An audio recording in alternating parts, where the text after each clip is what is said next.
Bryan, how are you doing? Todd, I'm well. How are you? I'm doing pretty good. Falling It's looking apart, but I'm okay. it's looking stormy out there in California behind you. Is that really what it's like there? I wish. Yeah, I Yeah, wish. yeah. It's actually going to be the hottest part of the year. The hottest temperatures the next 8 days.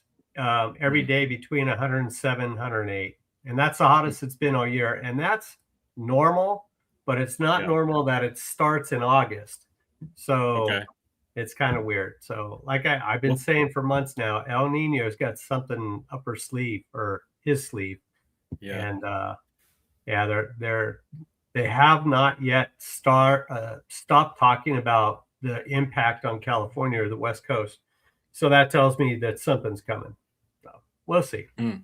How's it going over there? I see it's nice and clear and no snow on the ground. And No, not yet. It's been hot. We've had a couple of hot weekends. The past couple of weekends at the markets were pretty tough as far as temperature goes. yeah, Honey's done. I finished pulling all my honey. The last was the solar farm that I pulled on Tuesday. So I've got some stacks in the garage. I've got my management colonies pulled, but it's hot here too. Our monsoon season has started. Do you guys have a monsoon season there? yep, oh yeah, Okay, so when I moved to Colorado, I had no idea what a monsoon season was in Colorado because a monsoon is typically something I associated with the ocean. So for folks out there that don't know what the monsoon season is, in the late summer, we get this pattern of afternoon moisture, which often leads to afternoon thunderstorms, which is yeah, great when you get that cooling of temperature, a little bit of moisture every once in a while. So we've had a couple of afternoons that have felt like the beginning of the monsoon season, but still those hot temperatures have definitely slowed us down a little bit here. oh yeah, oh yeah, yeah.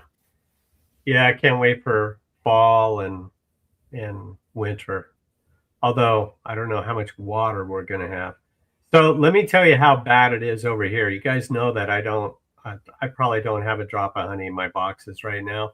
Mm, Um, Besides, I mean, extra. They're keeping themselves going, but yeah, yeah, no surplus, no, surplus. forget it. Yeah, Now I might have a baseball size patch in one frame, but it's so bad that the commercial guy that parks his bees down the street from me, he's gone. He took his bees out of there.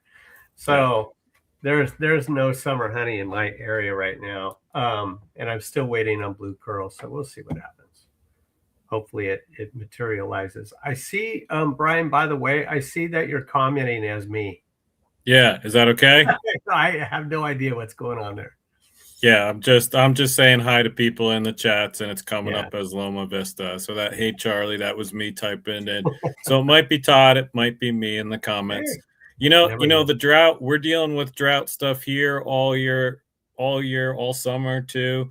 What a Yeah. great topic of having Michael with Technically Yep. Beekeeping come on and talk to us. I've been using his product, gosh, now for about 2 months here Yep. in dry Colorado. I was super excited to get my hands on this product, and now I've got a couple of months of experience. Now I know you've had a little bit more experience because you were one of the beta testers Hmm. for it. So Yeah. you've had a little bit more time under your belt with this product. So thinking about Yeah. the heat of the summer, thinking about drought, what a great timely conversation we're having tonight. Yeah. So shall we bring him on? Yeah, sure. All right. All right. Let's add Michael to the stage. Welcome, Michael. How are you? Hey guys, good. How's it going, Nice Todd? to How's see it going, you Bryan? again. Nice to see you Good. guys. Doing well. Awesome. How's your honey flow been? Now you're outside of Chicago, right? Outside of Chicago, yeah, it's been pretty good. Bees are busy, but yeah, it's getting hot. So like we haven't had a rain in a bit. So yeah, but it actually was raining pretty late into the season. So we did have quite a bit of flowers that were sticking around for a while. But yeah, now it's starting to kind of get dry. Well, And then of course we've got all the I won't say anything about Canada, but all the Canadian smoke coming in, and it actually is affecting the bees. I think you kind of watch them and they're like, what the heck's going on, right? So yeah. you know, I've had summers like that with some big fires that have been up in the Sierras here, and you know, Mhm. all that smoke comes down. It rains ash in the morning, and you go out there and look at the bees. And this was during COVID, so I had plenty of time to do that. I'd go out there, and they're just kind of sitting around on the porch, going, "What's going on?" And they're not flying. It's pretty weird. Yeah. Pretty weird. So give us the latest updates that you have. As Bryan said, we've been using our smokers, and we both love it. He's got dry grass. I'm in dry grass. So give us the latest and greatest of what you've been hearing, feedback.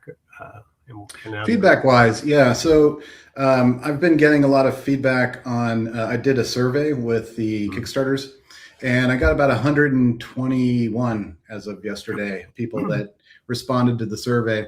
Overall, it was a really good survey. It was what we were talking about earlier. It's kind of like I love it, but it leaks, right? So there's a lot of leaking issues out there.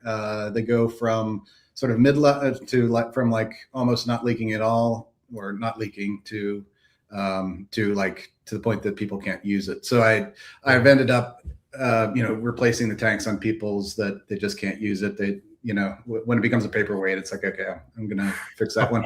But right now I'm working on different solutions for the leaking. And there's a few different solutions that I'm working on right now.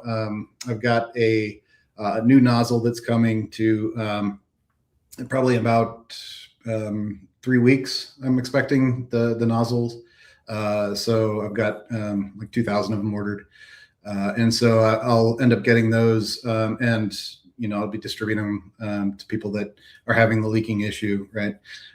Beyond that, though, yeah, the generally vanilla veil, the current formula, this one here that has it uses vanillin and then also guaiacol, just basically a smoke smell, a natural smoke smell, and a natural vanilla smell. That one is working really well for a lot of people. There are some people that have kind of hot genetics that I've noticed, like in Texas and even in California, that I'm trying different smells with them, right? Different solutions with them, and I've got a beta test program where people can kind of sign up and try different formulations. That scent that you sent me during the beta test, that MZ8 or something like that, put that in a bottle for me and send it my way, because they like that. You like that one? They can't. The thing that's weird though is when I used that, it moved them down quick, but vanilla veil keeps them down longer. They'll go between the frames about the same time. But the vanilla veil just, I don't know what it is. It really keeps them down. So, yeah, it's an interesting one because so I've got two aspects of it, right? One is how quickly we can push the bees down, repelling, right? But the other is how it calms them, and how well it sort of keeps them down and calms them. Those two are kind of different elements, right? And so it's a little complicated because like how quickly do you repel them? How quickly do you get them to be pushed down into the hive? That's pretty easy to measure, right? You can watch them do it. How much it calms them is a different question. Actually, I ended up there's a couple guys, a couple professors from a university. I won't say the name yet because I'm actually meeting with them again next week. They're really interested in doing sting testing and different types of testing with me to find out how it affects things. But one of the interesting things is one of the more senior professors, he was talking to me about how it works, and he's like, I actually said to him initially, I said, I actually don't think the smoker calms bees, and he actually keyed into it pretty quickly, and he's like, yeah, I don't either. And I said, I actually think it distracts them, right? I think it makes them engorge. And it has a calming effect when their honey crop, fills up, and that part of it, is that calm or is that just distracted, right? And so I think that there's different elements to calming of, you've got the distracting the bees, you've got the calming of the bees, and then you've got sort of the, anesthetizing, right? Like almost, basically making them so that they, are really docile, right? But I think as far as that goes, that part of it is really what I want to study a lot with the university, right? And just kind of see what actually is calming the bees. Because he had an interesting comment. He said, stinging is actually the last part of aggression, right? I mean, if you imagine, you get into a bar fight, right? If you get into a bar fight, the first thing is people are yelling words, then they start to, push each other around, and then they go to swinging, right? And swinging is like you never see somebody just walk up and bam, hit somebody else. So same thing with the bees, right? They start out, you kind of start seeing them being agitated, a little bit of buzzing, then they move on to like, hitting your veil, and then they might sting at that point, right? But they don't normally just sting, depending on the genetics, I guess, but they don't normally just sting you, But anyway, so the point behind that is the university is talking about like, how do we measure with IR and different types of things to see like, are the bees actually getting agitated early on, or, rather than sting testing. So that's what I'm hoping to study is the calming effect of, each different formulation that I've got. And I've got literally hundreds I've tried, but currently I have like 3 different branches of smells that I'm working on. Well, don't throw away MZ8 or whatever it was. By the way, did you write that down? Did you write that down where what numbers came to me in the beta testing? I did, yeah. I've got it still in actually I've got it in a spreadsheet. Yeah. So I can send you the ones that you liked. Yeah, well, it was just that one. So okay. I mean, if you send me the numbers, then I'll instantly remember. I want to say if it's the one I'm thinking of, it has a very floral smell, right? It's floral with like a smoke smell, and those I found are good. Again, it comes down to the distracting plus the engorging, right? And so that mixture is a kind of a nice mixture. Yeah, I liked it. It was nice. Yeah, and Keith keeps emailing me about it smelling like cupcakes. So hey,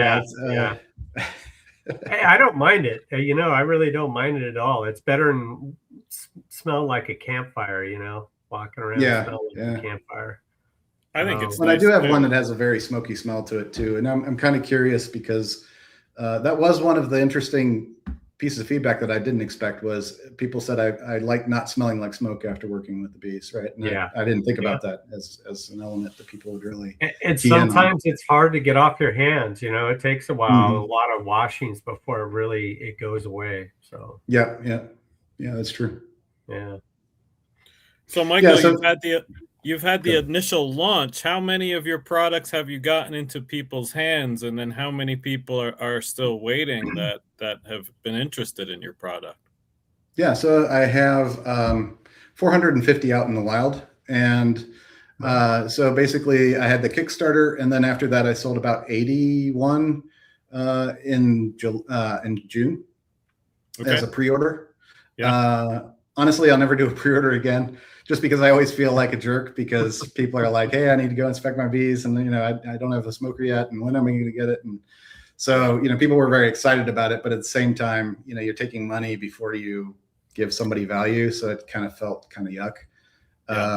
And so I really didn't like that part of it. So my next go around, which will probably be November. I mean, it's been a lot of work to get the engine running, as far as starting to build, build, and get them ready for, to ship them. But as far as that goes, I've got 450 out in the wild right now. And what's great about it is I'm getting a lot of feedback from people on not only the, which formulations are working. Cause again, I've got a lot of beta testers because all I have to do is send out different formulations to people.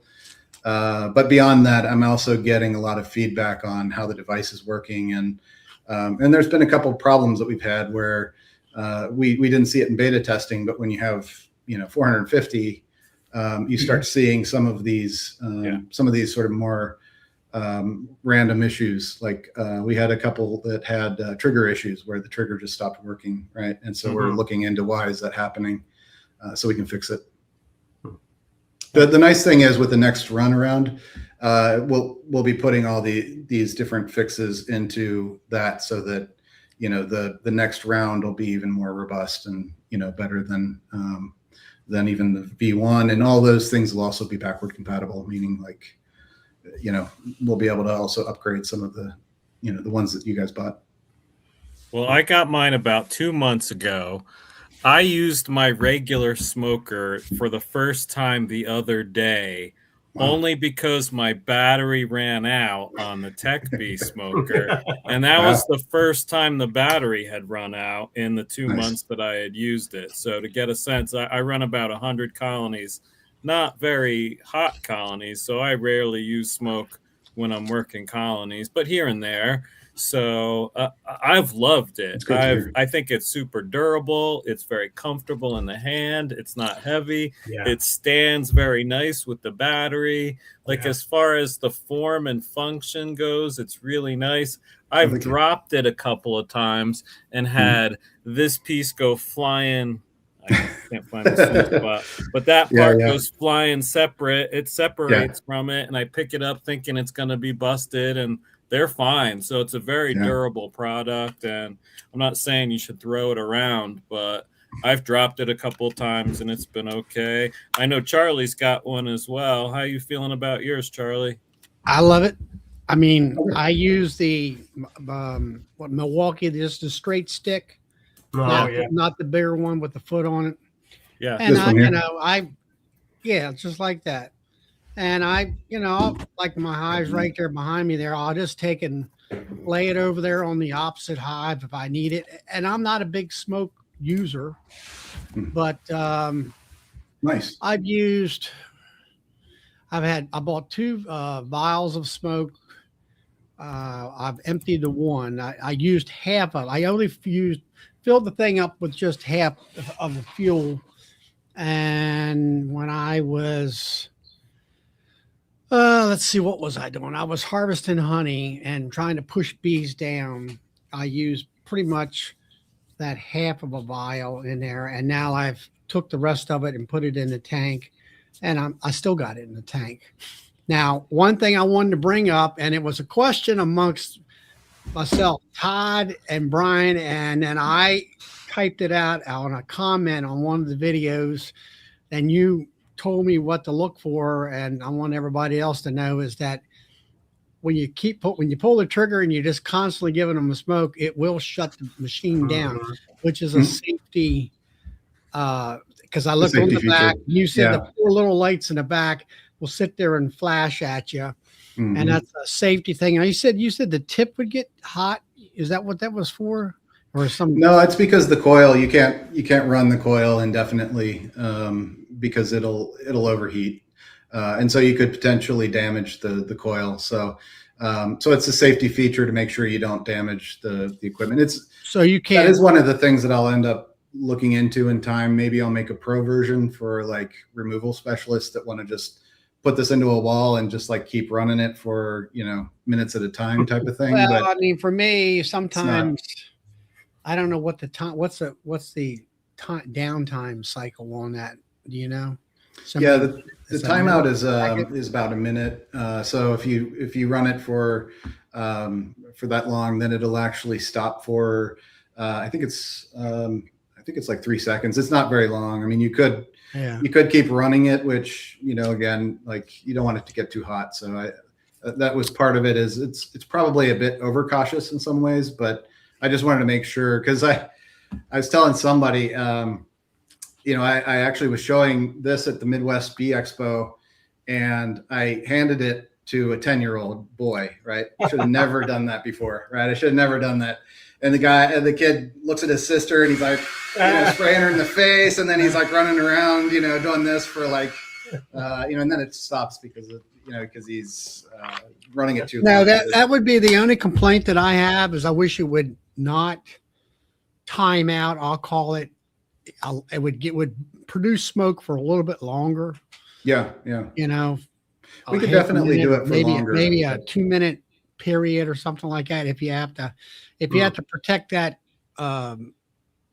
heater or whatever you want to call it, if it would, let's say, run for 2 minutes at a time.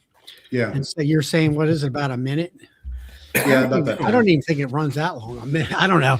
I'm trying to, it's basically I would be in a hive and I'm trying to push the bees down so I can scrape all the burr comb off, and I'm just sitting there dosing them down and all that. Now, usually I'm going in and you hit them with, 15 seconds worth of smoke and you're done. If I'm putting, let's say, Apricot on like I've been doing the last 3 weeks, kind of push them away from the card and just squirt them, and on the squirt the stuff on the card and you're done. Right. And all that. But I mean, my big thing, convenience. So convenient. Yeah. Good. Slam it, put your, and one thing I had to kind of figure out right quick, pull your battery out when you're done at the end of the day so it doesn't sit there. And I don't know whether it drains your battery or what, but I think the little lights are always on when the battery's in, that I remember. But I pull the battery out when I'm storing it away, and then I throw the battery in, and like you say, if I need it, I just pick it up and go. And like I say, I don't smoke every hive. There's some hives that might be a little bit testy. I might have one or two of them like that, where I might be smoking the air just to kind of calm them down, because there might be a queen issue there or something of that nature. But other than that, I only use it sort of sparingly. Now, coming this weekend, perfect example. I'm done with Apricot. I've got 1.5 inch shims. I got a whole bunch of burr comb to deal with. So I'm going to be blowing smoke heavy on them, push them down out of the way so I can scrape all that burr comb and put it in a bucket and then put it in my wax melter. So it'll probably be timing out on me quite a bit, Yeah. I'll use more in that fashion than I will actually work in the hives themselves. Yeah. And Charlie, one of the designs that I had originally thought of with it was to use dual coils so that you could kind of switch between the two. Like you were saying, that you'd never you'd ramp down one when it got hot and then ramp up the other. But again, as far as leakage, when people complain about leakage, is it where it's actually dripping out of the front all the time or something? It drips out of the so the nozzle currently looks like this, where it has a hole in the front. The beta test ones that I had done, they had like a longer nozzle. I don't know if I have one here. Let me see if I do. I was going to ask you about that longer nozzle. Are you going to come out with a directional nozzle? Yeah. So what I've done is I'm actually beta testing right now with this. So this is just a part that I'm working with. Yeah. And the idea is, you can kind of see it fits onto here, right? And the idea is that it becomes like a smoker nozzle, right? So you can have, that was one of the questions. More of a straight stream. Yeah, more of a focus beam, as they said in the chat, right? So you can do that, and then you can take it off, and it's a bit more of a more cloudy, right? Yeah. But the idea is just to have this piece, and it right now it just fits in through friction, right? But I'm thinking of like having it clip onto the sides, kind of a thing, so that it doesn't fall off. Because I have found with beekeepers, that we all kind of lose things in the bee yard, right? It just kind of falls somewhere, and they're like, I'll find it when I'm mowing the grass. I know on mine. As far as leakage, I might, if I'm using it or whatever, you might see a droplet. Yeah. At the brass nozzle part of it. And the only other thing I noticed, and I don't know what it was, leakage or what, but where that magnet connects there, it was moisture on there where I could take a cloth and just kind of, make it dry. Yeah. So it didn't affect anything. Right. There's two holes, right? So there's one hole here to be able to take the air in. And then there's a second hole that you really can't see that's up in this area here. It's a vent hole that allows the air to come through and then out. And what's interesting is, so to get into the leaking issue, I've built this nozzle where it has the hole on the top, and the idea is that it pushes it. It pushes the smoke up. But anyway, it pushes the air up and then it pushes it out, right? So it pushes up and then out. And as far as that goes, what's nice about it is when you push it downward, because the hole's on the top, it doesn't leak out. But can I share my screen, by the way? Yeah, absolutely. Okay. You mean where the smoke comes out, or where the air goes into the chamber? Charlie is our technical advisor, so he might be able to help you a little more than Bryan and myself. Okay. No, I'm sure I'll figure it out. So let me see. It's go into to the plus sign, and then image file or share. I'll screen. have to add it to the stage, I guess. I see it. Yeah, when he does, if he shares, then you have to do it as the host. Okay. Okay. So yeah, if you can see this, so so I've been working on 2 different designs to actually. An ocean. Oh, there we go. So I'm working on 2 different designs. So the idea behind this is that you can kind of see here. There's the coil, right? And the coil it has a wick, and the wick allows fuel to slowly leak. Kind of drip through because it's not viscous enough to kind of hold in everything. So the wick kind of allows a few droplets to start coming in. And so this one, what I've done is I started out with the idea of, could I build this with solenoids or with like a one-way valve? And unfortunately, with the one-way valve, there's not enough air pressure to push through it. And the solenoids, we'd have to have power inside of the tank, right? And so as far as this goes, I was thinking about it, and I'm like, well, we've got a lot of heat that's being generated from the coil. And so this is just sort of a feasibility study here. But what you can kind of see is this snaps open and closed. It's called a bimetallic actuator. And you see I'm using heat gun and then a fan to sort of show it moving, right? But the idea behind it is that the bimetallic, it has 2 layers of metal that basically push on each other to open and close it. And so I've got 2 different designs that I've been working on to improve on the leaking. This one I call a collar, and it's the same concept where when the coil heats up, the collar actually opens, right? And so that's a heat gun, just sort of showing it as far as how it works. That's a fan that's cooling it down. You can kind of see it opening, and that would allow the liquid to come through when you're using it. But then when you're not using it, it would slowly close up. Right? Oh, wow.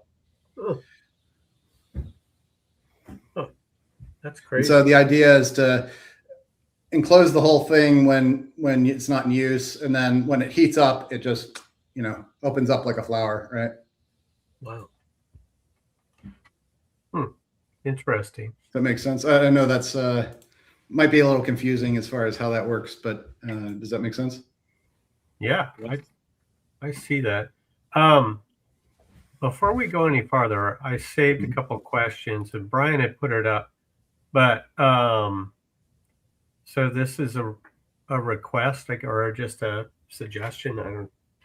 To make a adapter more of a focus beam, which you'd already talked about. But is there going to be an even longer version where you can really zero in on like a corner of the hive or something like that you want to get? Yeah, this version that I showed you, we can make this as long as we want or as thin as we want. That's why I'm still kind of working with the shape of it, right? Yeah. But that's going to be the idea, is to kind of have different shapes. I've also heard people say that they might want one that kind of comes out more like more like this, where you can kind of put it into an entrance and that type of a thing, which might be interesting too. But yeah, as far as this goes, this could be lengthened, or we could change the shape in a lot of different ways. But yeah, conceptually, it's just a piece of plastic. I like that, that cap that you got there, because it looked like to me when you used it, it was more of a straight stream, and you could put it right where you wanted it on the bees instead of more of a fog.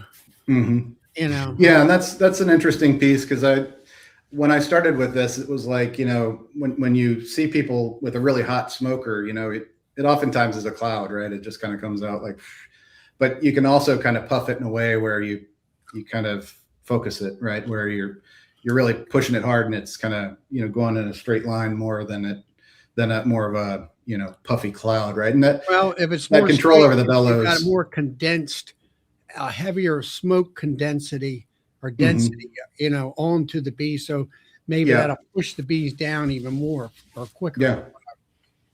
So the other question, the other question is, and I have a question about this question or your answer. So can you get a more securely fastened business in, the container? I forgot what you call it. I'm sorry. I just know it holds all the tank. fuel. This part. Yeah. So could you put stronger magnets in there? But here's a kind of a part B to that. If you do that, do you risk damaging the body of it more, like the end where it goes inside? Would it? No, as far as the magnets go. No, as far as the magnets go, they are. If you see that there, the magnets are just part of this, and so the magnets, we can make them as strong as we want.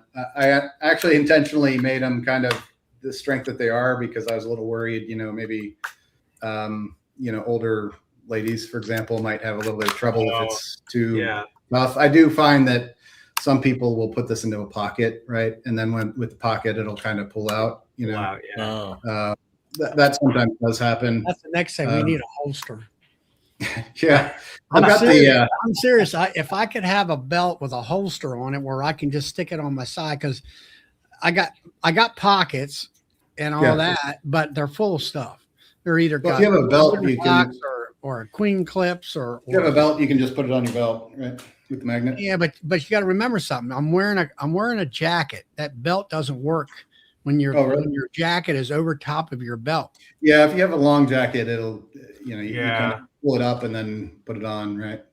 Yeah, no, that's true. Yeah, and I actually I talked a little bit with Jeff from AP Tactical about, he's got his gear where he's got his suit where he's got the magnets in it for being able to put like a hive tool. And I was like, if you made that just a slight bit stronger, you could put one of these on there, right? So I mean, that might be kind of interesting. We're going to talk about it at Nobby, so that might be kind of fun. But yeah, as far as that goes too, the holster, I've talked to some people, especially in like Texas. There's a lot of guys in Texas that want a holster. I think it's a cowboy thing. Charlie wants a badge as well. If he can get like a little star pin on his shirt, that'd be great. And a hat, a cowboy hat. Have a Matt Dillon badge right here. It says technical smoker. Yeah, right. And it's like the special edition deputy set. Yeah. Get him a yellow cowboy hat too. Yeah, that's important too. So Charlie, let me ask you a question. You put half of this bottle in at a time? I did. I didn't. I just put a half in there just because, there wasn't any reasoning behind it. Okay. Because that was a question I asked myself when I got the product. I was like, how much do I put in here? And I would just put like a squirt in or two, like just a one big squirt. And that would last for a good amount of time. Well, I figured that you had to fill it up to a certain point to where you had to cover and saturate the wick. You can just wet the wick, but to your point, you probably don't want to do that for. You don't want to just wet the wick for let's say a couple hive inspections. Now, you stated want a little bit in there. Previous about that wick system, that your wick system is different than the other company that was out there. Yours is not cloth or something like that. I forget what it was you were stating. Oh yeah, mine is actually a ceramic coil. So it uses ceramic. I'm actually looking at using cotton as well, just because I have been playing around with cotton and it actually creates more smoke, believe it or not. I went with ceramic because of concern of overheating, and then you can burn out the cotton, right? Which doesn't hurt anything really, other than you don't get as much smoke after that, right? After you burn the cotton. But as far as that goes, I wanted it to last as long as I possibly could make it last. But yeah, as far as that goes, it's a ceramic coil, and I'm currently playing around with different designs to improve the coil, and that's part of it too, is the leaking. I think that the ceramic coil also is letting more liquid through than cotton probably would, and so we're kind of testing to see if cotton would be more. Basically, when you design a coil, you're typically designing it for the liquid that you're going to be vaporizing, right? And so it needs to be able to wick it up, but it also needs to be able to not allow it to drip through too much, right? Because if you were to, for example, if you were to put water into the tank, it would slowly leak through, right? Just because it's so thin, right? It would just slowly leak through the wick, right? Because the wick is designed to hold liquids that are a bit more viscous, right? Early on you talked about the vanilla veil darkening, and I actually think that's a benefit, because then you could see the level inside the canister, how much you have left in there. And if it doesn't affect the smell or anything else, I don't see the big deal about it anyway. I mean, I didn't buy the smoker just so, the fuel would stay clear. Right. To be honest, you could put purple fuel in there. I wouldn't care, So, but I get some people thinking that maybe darkening might damage some parts, but it wouldn't. Yeah, in the end, with vanilla, right? It's the reason that they use brown containers for vanilla, right? And actually, when I talked with my chemist about it, he's like, we could just artificially darken it. We could basically heat it and darken it before we ship it, right? That way people don't see it change. Because I think that is probably what a lot of people don't like about it is, it starts out with this clear liquid, and then it slowly darkens into a more brown color, right? It's like rust water. Yeah, exactly. As far as that goes, I think as far as that goes, I'm also planning on bringing the vanilla down, right? The amount of vanillin that's in there. And the reason is that the current level of vanillin is what we've noticed, works really well with the bees, but I do think that we can tweak it, slowly as we work on this, because, to be honest, a lot of this is early days, right? Where we can, we can start changing some of the formulation as we kind of see how the effect is with different people's bees. And like you said, right, the one that you liked a lot, which I call M4, that one doesn't darken at all, right? It stays clear. But again, like you say, I have actually had some people say that they like the fact that it darkens, because otherwise they can't see the fuel level. You were saying about bringing the vanilla level down in this. Is it because the bees react different, or what? I'll be right back. Hang on a second, guys. Yep.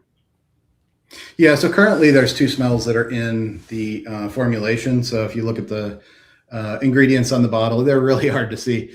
But it has, the natural vanillin, and then the natural guaiacol that has a smoky smell. And what I'm planning on doing is bringing up the guaiacol and then bringing down the vanillin, because the smoky smell, it does a lot to make the bees engorge, whereas the vanillin is what calms the bees a lot. So I'm trying different types of, I've been sending out different formulations with less vanillin. Part of it is because people tell me that it's a bit obnoxious with the amount of vanilla, because there have been some people that have said that they come back and their wife says, you smell like vanilla, go take a shower, but then again, they also got that before with the smoker, right? You smell like smoke, go take a shower. But yeah, I think as far as that goes, bringing down that vanilla. Yeah. I mean, in my opinion, all I do is smell vanilla. I don't smell any like smoke. Yeah, it's a subtle smell. To be honest, actually, the smoke smell, it's actually a higher concentration right now than the vanilla. But the vanilla kind of overwhelms it a bit.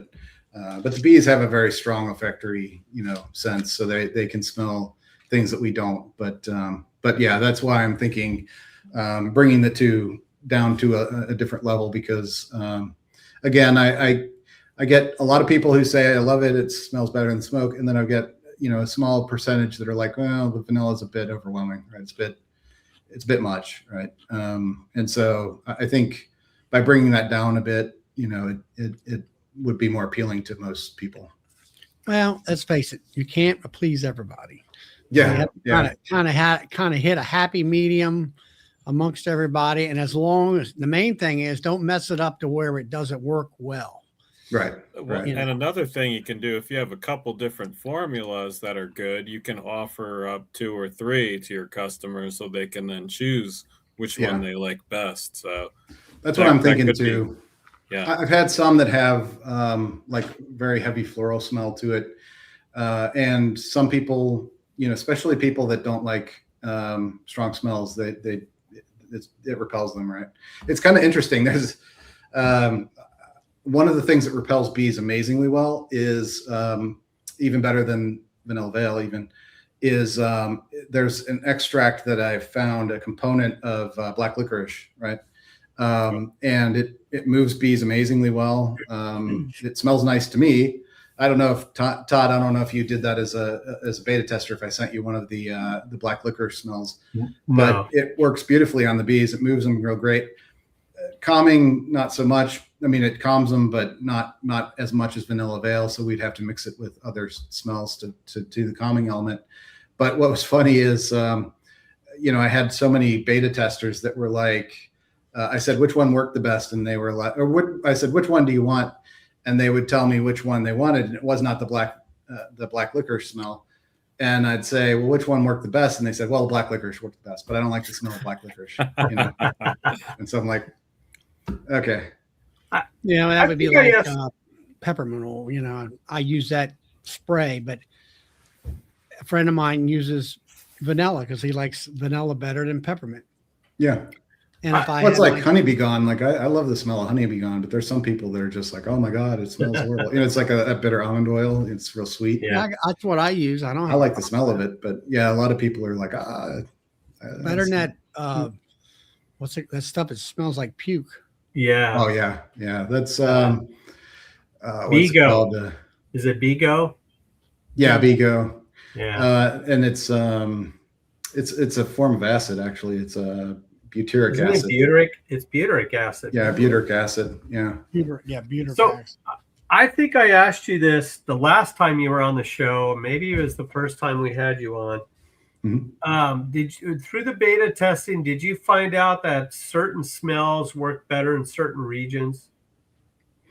I found that certain ones don't work as well in certain regions. Like I was talking about earlier with the bee genetics. I have found that, interestingly enough, there are some, some bees that, you use the same formulation that you would use on calm to moderate bees. Yeah. You use it on them and they just go crazy, right? Like not in a good way, right? They go nuts. And so I have other formulations that are better for like hotter bees, right? But I do find that, there are differences. And I kind of wonder about that too with bee genetics. Like there are some, I forget there was somebody that was telling me there's an Asian bee, for example, right? That is it's in the honeybee family. I forget which one it was, but he was basically saying that smoke actually makes those bees leave the hive altogether, like leave the nest altogether, right? And so I do think that there's genetic differences in bees where, that's combustion smoke, right? Yeah. So I do think that there's genetic differences, where, there may be multiple smells, not just because beekeepers like different smells better, but also because certain ones work better with different genetics, right? Yeah. And like you say, maybe even different regions of the country because they have different genetics, right? Yeah. Yeah, I always wondered that. Another question that popped into my mind is, what's been the what's been the gosh, I can't think of the word. How have the commercial beekeepers taken to the smoker? They like it, and actually that surprised me a great deal, because when I first started building this, I actually started out, and there was a Amish family that came up and talked to me about this, and that's why this is so big. Initially, the smokers that I had built had very small tanks. I think you had something similar to this one, Yeah, right? It was a prototype. Yeah. And I built this with a 50 milliliter tank because it does, it does more than 50 colonies in a bee yard, right? And they basically said they'd like to be able to have a couple of these in the car and be able to just grab it, use it, and that kind of thing. I mean, I think that with the commercial beekeepers, the big thing about that is price, right? Because not the price of the device, actually, they don't seem to balk at that. It's really the price of the fuel. And a lot of it is because, maybe they'll do, 100 inspections in a day sometimes, right? And so for them, every penny counts with working their bees. Now, that being said, like a lot of the guys that buy it, well, first off, I think that I will have a bulk price, like, being able to buy it by the gallon, for example, right? Instead of buying them in these smaller containers, right? Mm-hmm. I think I will in time be able to do that once I kind of get maybe one or two different formulations that people really like, and their bees work, really like. Then I think I'll be able to sort of buy in bulk, and then I'll be able to kind of give people a much better price on it, right? Mm-hmm. But yeah, I mean, that is part of it is, and I knew this from the beginning, right? Like when you're dealing with a smoker, I mean, if you're just looking at the dollars and cents, you're competing against the price of pine straw, right? Yeah. That's zero. Yeah. But again, how much time does it take you to find dry pine straw? Make sure that it's make sure it's dry. Grab your butane torch. Grab your. There's cost to all that, but again, like it is what it is, right? Yep. So yeah. One thing I want to talk or ask you about, and it's off the excuse me, it's off the smoker side. Maybe I've been sniffing my regular smoker or something. I don't know. Sorry about the coughing. The feeding jars and the pad. The sponges. Sponges. Yeah. You know what? That is an ingenious idea. Oh, thank you. That is really slick. I haven't had to feed yet, but I probably will be feeding here pretty quick. Mm-hmm. And so I'm going to try that. And let me know. I can also send you a prototype. So the cool thing about it is I've got a disc I don't have it here with me, but I've got a disc that basically is just plastic, so it never rusts like a normal lid does on a jar feeder. But what's interesting is, like you say, the sponge. I've used Swedish sponge, and I've also used a cellulose sponge. The cellulose sponge tends to get hardened after a while because of the sugar water. But the Swedish sponge stays good forever, basically. And it really works really, really nicely. There's also another design that I'm going to talk about on my channel here soon. And I call it the bee trough. It's a really crazy design. Let's see if I can find it. If you guys are interested, I don't know if this sounds Oh, interesting yeah. to you. No, I know it's with you. It's not just about the smoker. You have other things No. cooking. So Yeah, and actually, I kind of thought about doing this either first, doing the jar feeder first, or of actually doing it where or of doing it at the same time. And Yeah. at some point, I kind of said, it's kind of a distraction from like with the smoker.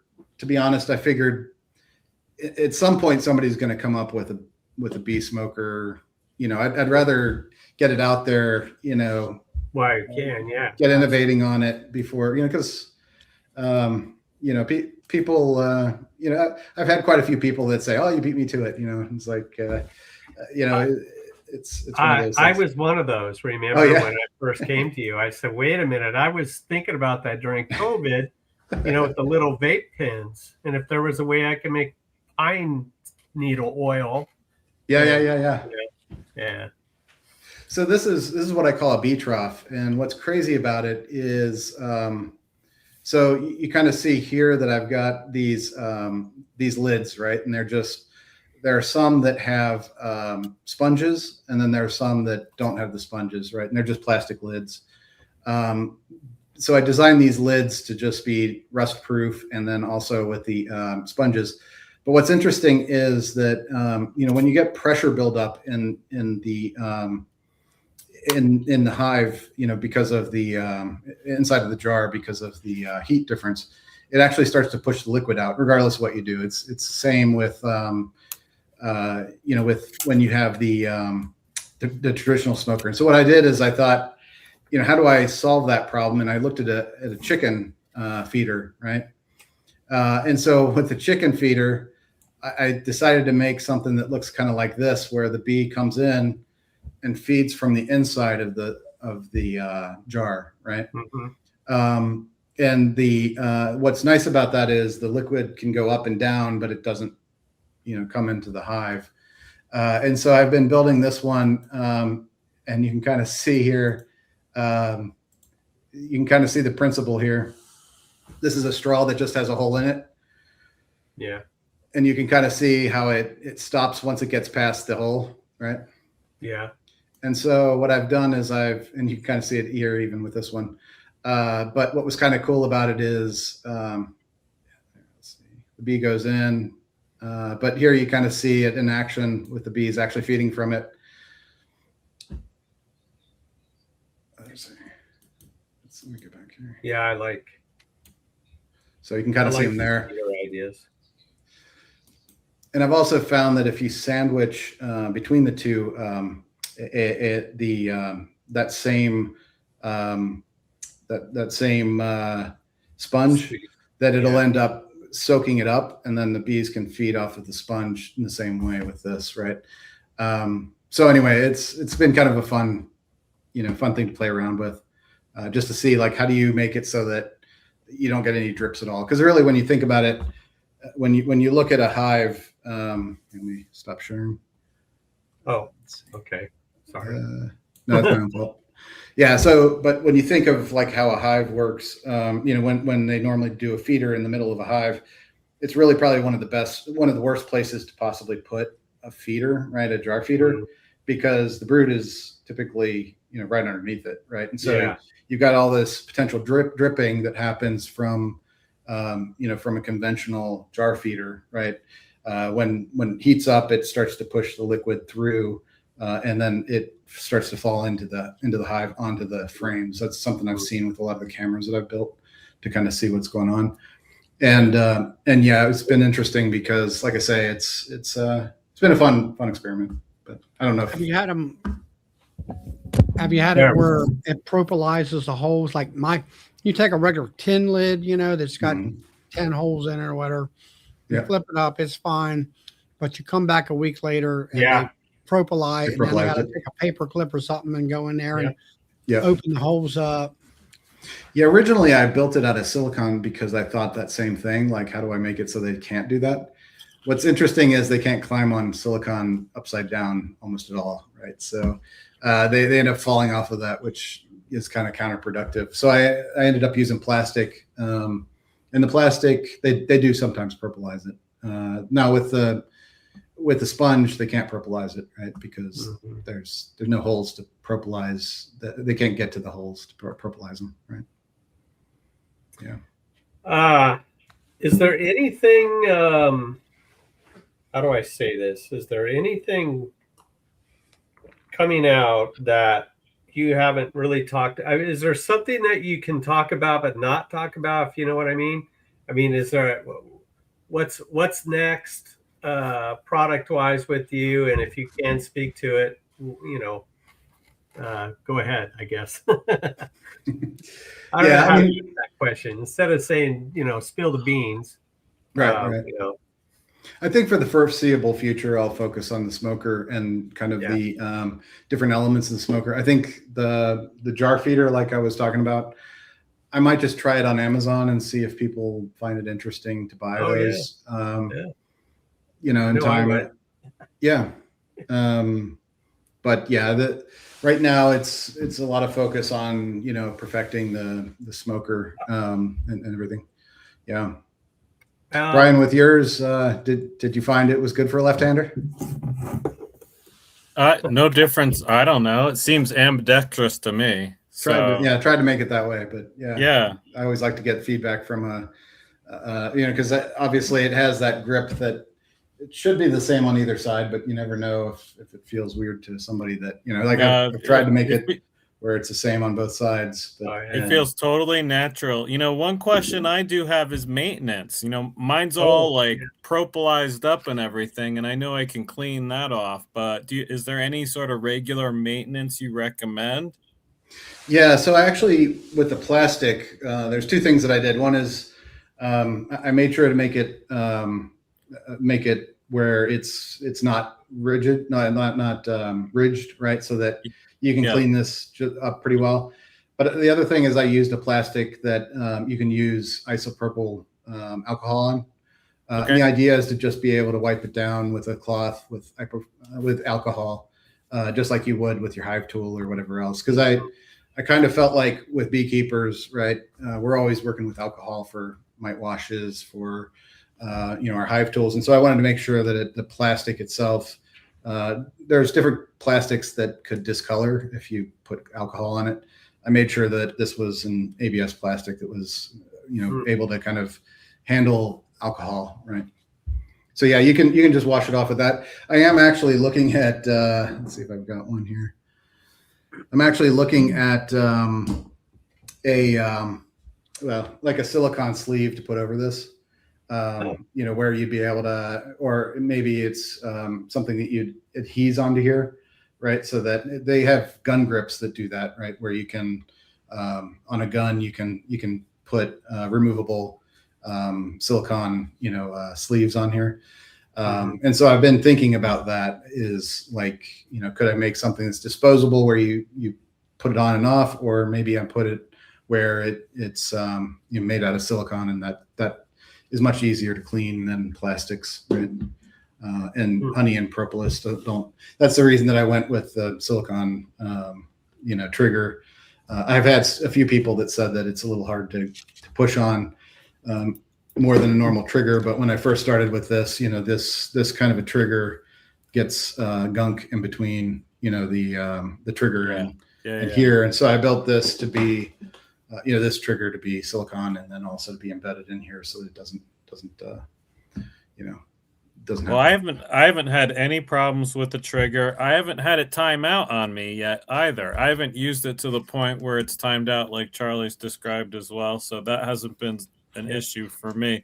I'm wondering, in the feedback loop with your customers, have you gotten any like really interesting or cool ideas that you haven't thought of that you're considering in the evolution of the product? Yeah, there's been a couple. So one of the interesting ones that people have brought up to me, actually, it came out of the survey. People are saying they want to control the amount of smoke. And so what I'm thinking is maybe like a variable drill, you have, you can press it, it goes faster, you press it less, and it, goes slower. I was thinking maybe with the trigger, I could make it so that if you really pull on it, you get more smoke. If you just press on it just slightly, it gives just a smaller puff, right? Yeah. And so I'm thinking that might be an interesting one to do that. But and then, like you say, I think people are some people like the tolerance of this. Some people really would like it to be tighter, like you said, like a little bit on there harder. I don't have any problem with that. Not with the Okay. magnets. Yeah, I have had some people that have said that like they'll fling it up or something, and then it'll It'll fly actually off fall sometimes. I've never had that either. I mean, I haven't either, really, honestly. But as far as that goes, some people have said that they'd like it a little tighter in here, and so I could make the magnets stronger, and so that has been some feedback. I can say I can see how someone that puts it in a pocket could have it pull out as they're pulling it out of their pocket. Yeah. But again, that's not what I do, and the only time I've had it pop out is when I've dropped it. So it almost feels like yeah. Oh no, go ahead. I was just going to say the variability in the magnets is almost determined by your style of how you use your tool and how you carry it and store it and that kind of thing. That is true.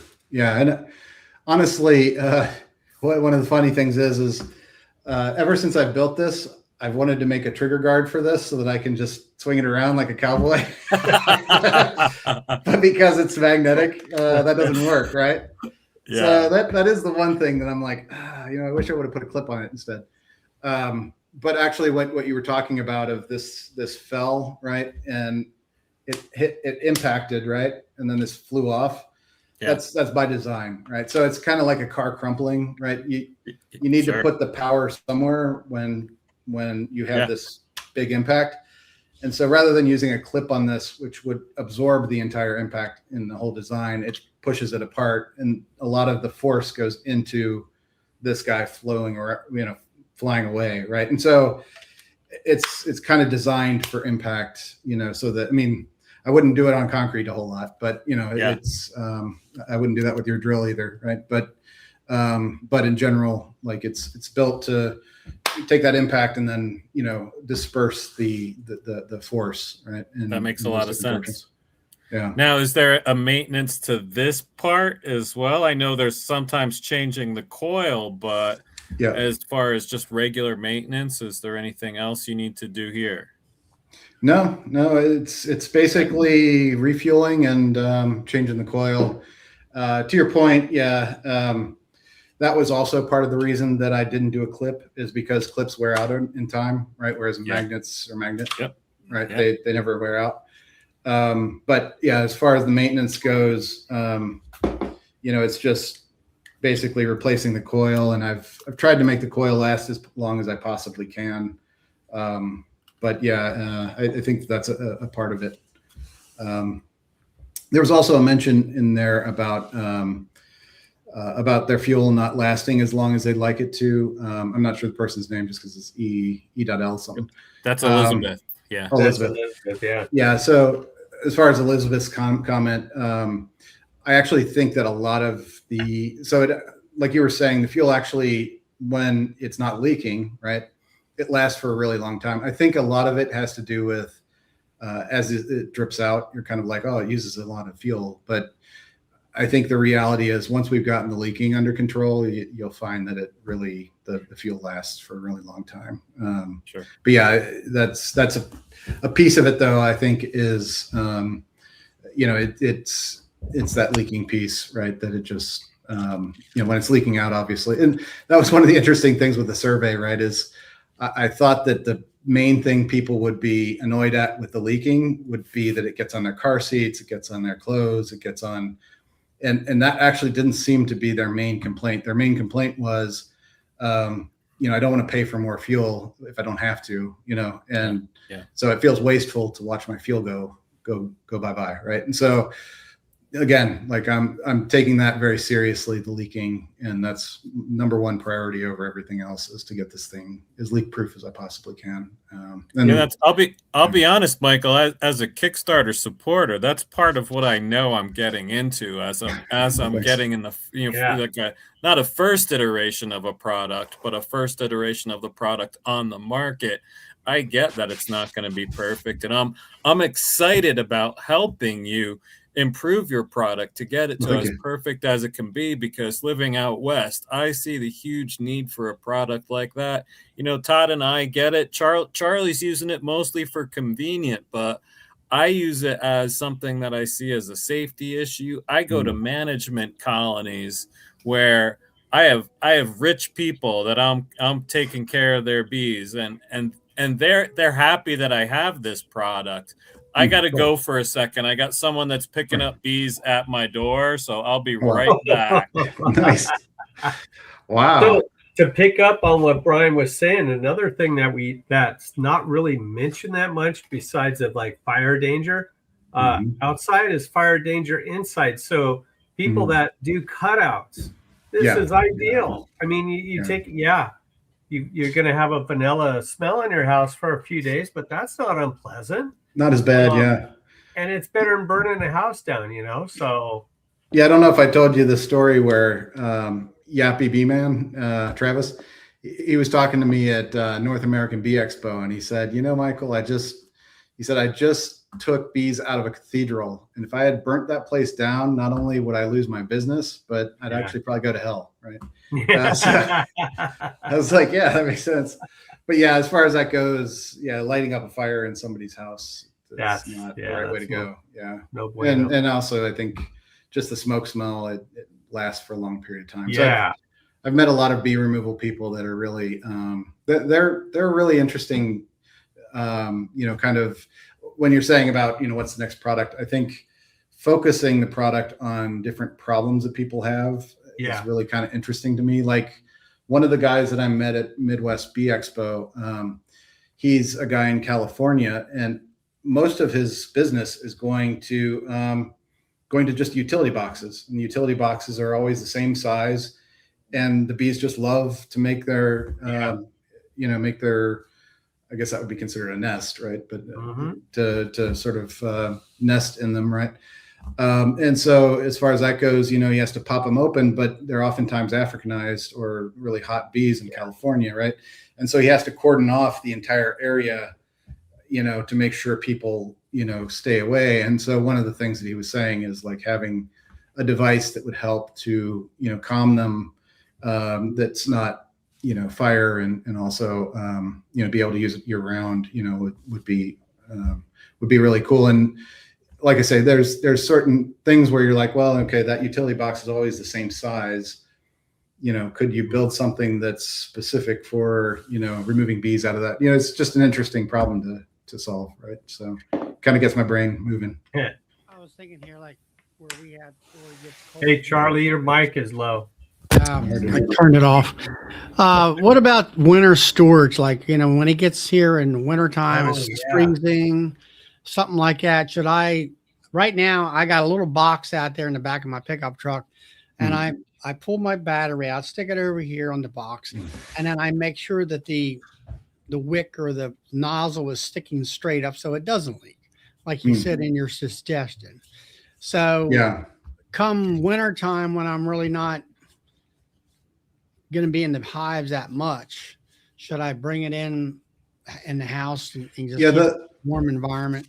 Yeah, I would keep it in a warm environment, just because of mainly because the liquid, you don't really want it to freeze, right? It will freeze, you might think.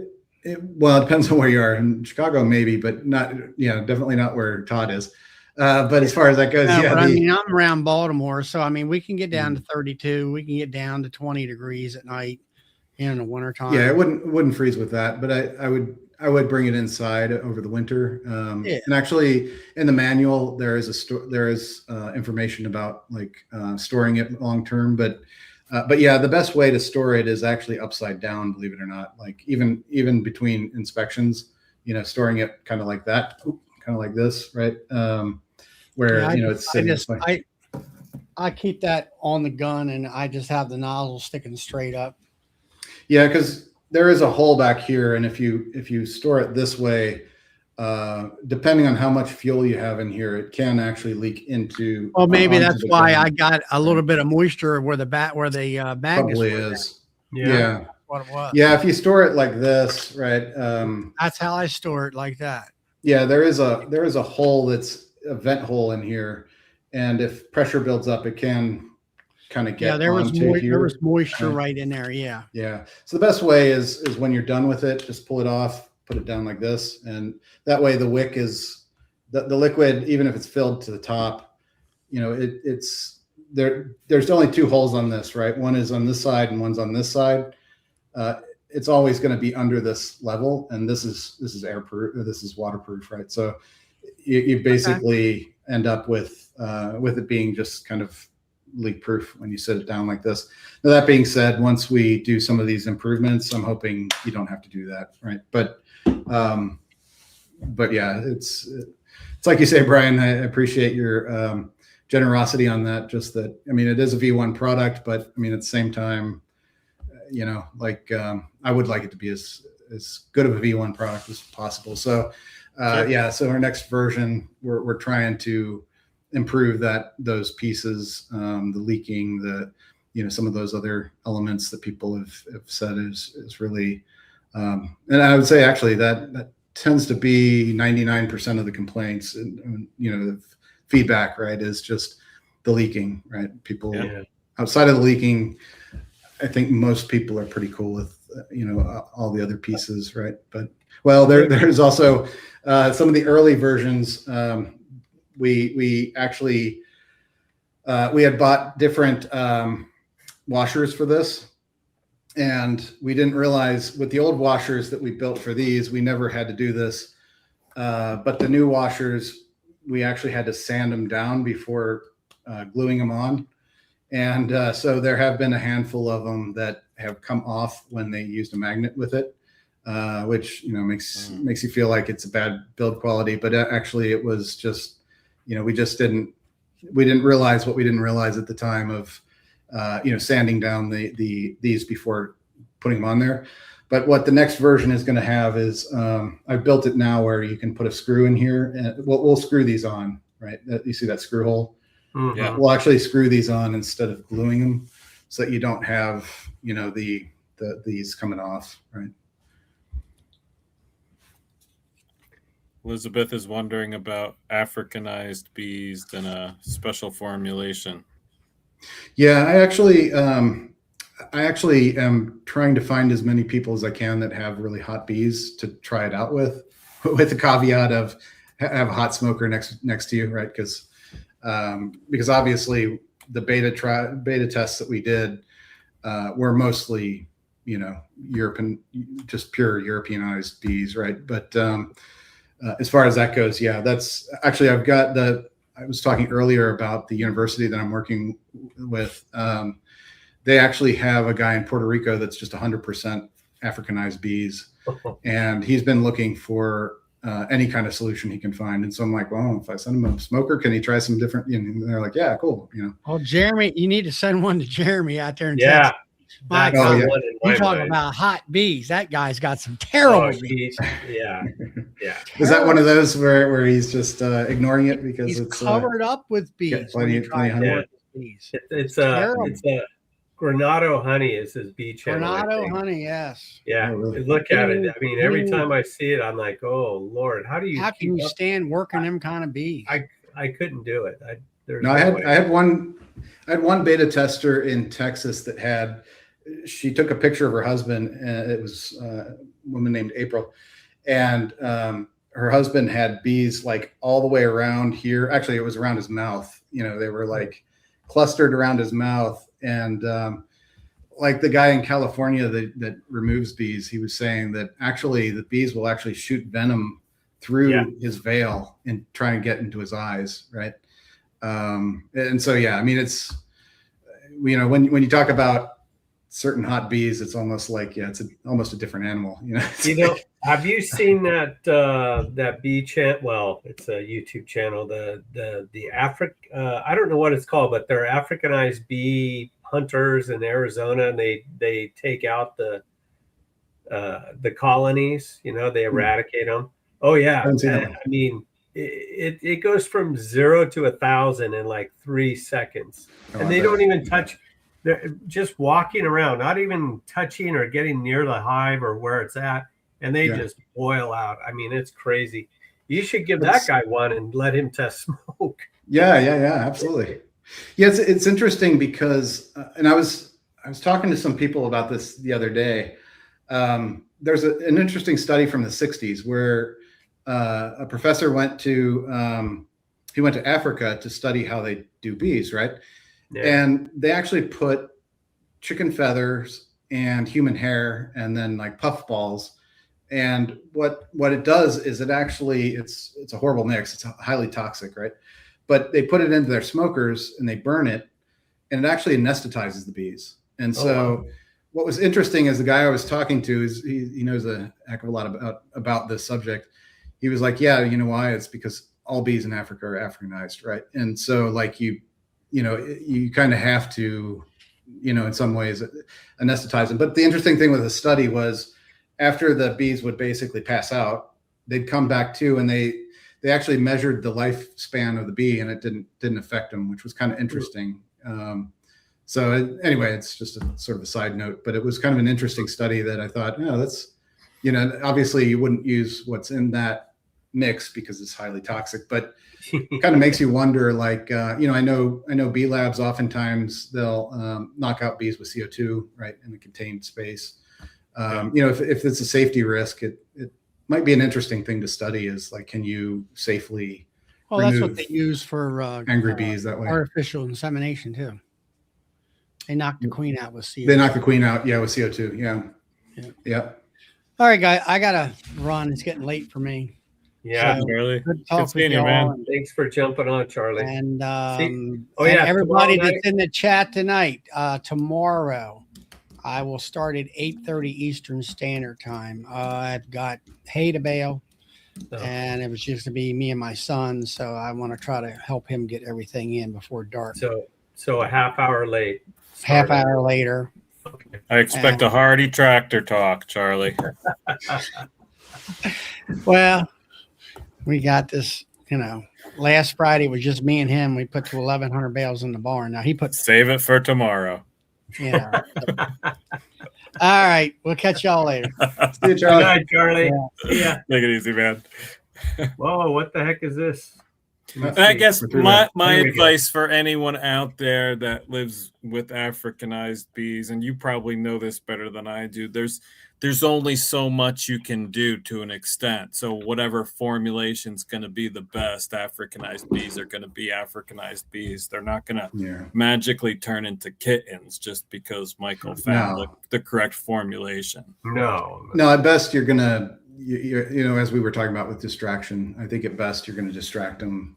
But yeah, you're not going to turn them into kittens for sure.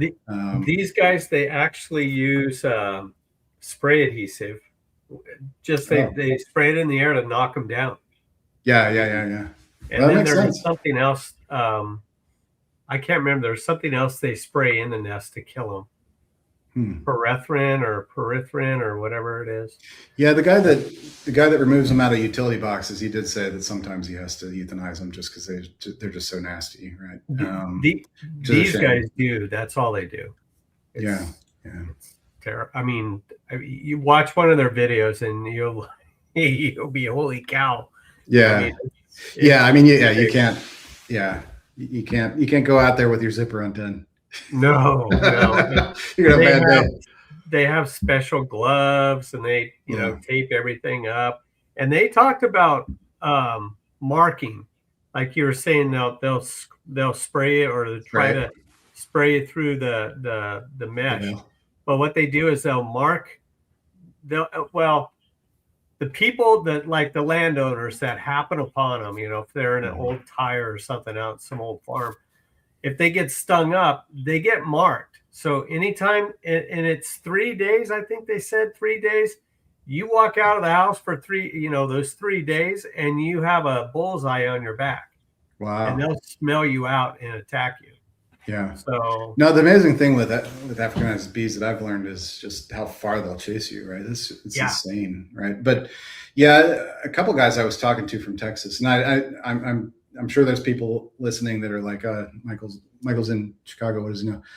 But I don't know a whole lot about, working with Africanized bees. But what they were telling me is, even if you try to requeen them, they'll kill an European queen. Yeah. Like it just, they just will reject it. And that's hard. I mean, because obviously every once in a while you'll have somebody who will just make judgment calls on like, well, you should just requeen it. It's like, well, I don't think it's that easy, right? I don't think it's that simple, right? Yeah, it's a real crazy. problem.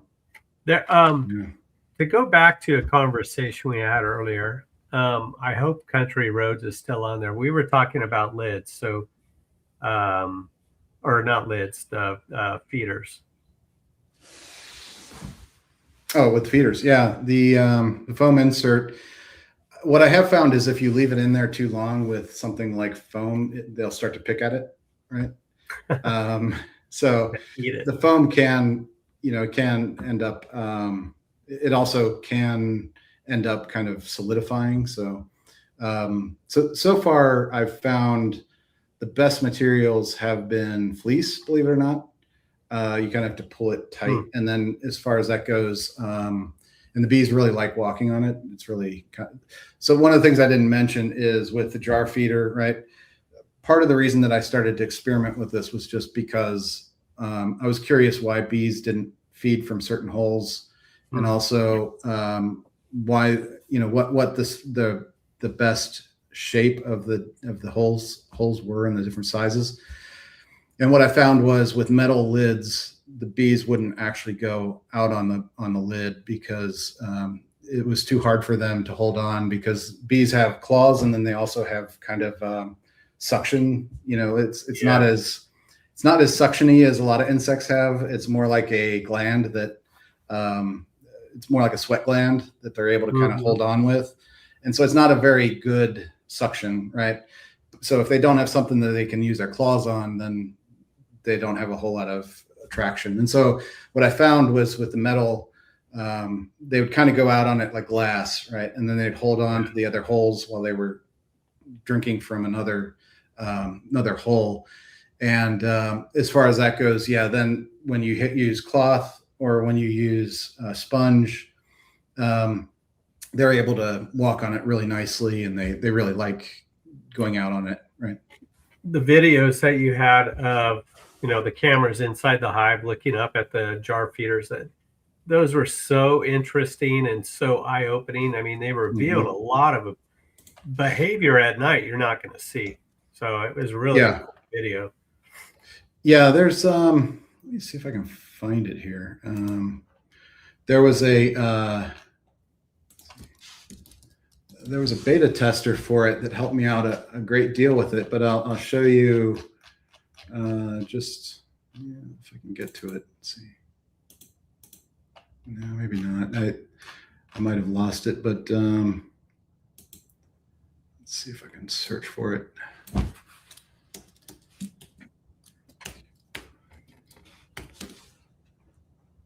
No, I have it around, but she took some really cool video of using the fleece specifically, and it was really interesting to see just how many bees were on it.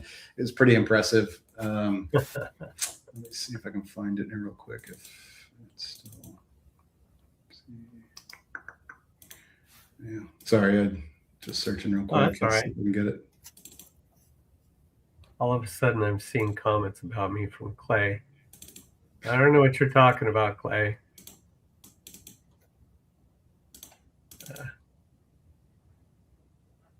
I haven't been around a nurse. That's not me. I think it's talk about JW's nurse. Oh, yeah. So, Michael, are you hitting the conference road? Are you going from state conference to state conference, advertising and promoting your Tech Bee Smoker? Believe it or not, the answer to that is no. So it's kind of funny because like EAS this year was in Louisville, Kentucky, which is like couldn't been closer to my family down there where I go down and visit all the time. And so I was like, oh, EAS finally. It's in Kentucky. But honestly, I don't have anything to sell right now. So it's kind of like, right now I'm kind of in a lean situation where, the Kickstarter, believe it or not, that barely paid for, the injection molding and things like that. Right. And so there is a lot of seed money that I'm putting into the next version. And so it's kind of like paying for a booth just to kind of tell people that it's not, there's nothing for sale isn't very useful. And so I really haven't done a whole lot with advertising. You were asking earlier, I've actually got almost 3,000 people on my wait list, believe it or not. Wow. Which is pretty amazing. I mean, it's pretty humbling, right? But yeah, I mean, it's it's not first come, first serve. It's just going to basically be when they're ready, whoever buys them first, right? But but as far as that goes, I will be going to North American Bee Expo, and I actually hope to have them built by then and selling at North American Bee Expo. So it's your goal that people can walk away with the product at the Bee Expo for 2027. Yep, with zero shipping. Yeah. Nice. Yeah. The funny thing with North American Bee Expo, I talk to all my friends that go there, when they come up to the booths, and it's funny because they'll say, "Oh, I'm not here to buy anything." I'm like, oh, "Okay, cool." And they'll say, "What? But I did bring my minivan," or they'll say, "I brought my pickup truck, and I made sure to clean it all out before I came." It's like, yeah, you're planning on buying some stuff, dude. And then at the end of the show, they're like, "Yeah, I filled it up completely." Yeah. North American Bee Expo is just that strange animal where, if you're a beekeeper, you can't walk away without buying a lot of stuff. It's just it's too appealing, right? It's too good. Like I'd like to get into horizontal hives, next year. So I might actually be driving away with some pretty big equipment. Right? But if anybody has any advice, I kind of complain that I'm that far away from the show, but it's actually a blessing because I probably would, fill up a van or a U-Haul or something. Yeah, you had to fly, so yeah, you can't really bring that much back with you. Yeah, it's funny because you probably get hive tools and stuff like that at the show, and you're like, yeah, I can't bring this on a plane. Yeah, I can't. Yeah. I wonder what a TSA would think if I put the Tech Bee Smoker in my luggage. Somebody did fly with one. Yeah, believe it or not, I've had a lot of people that bought this internationally. Now they bought it via a friend in the US.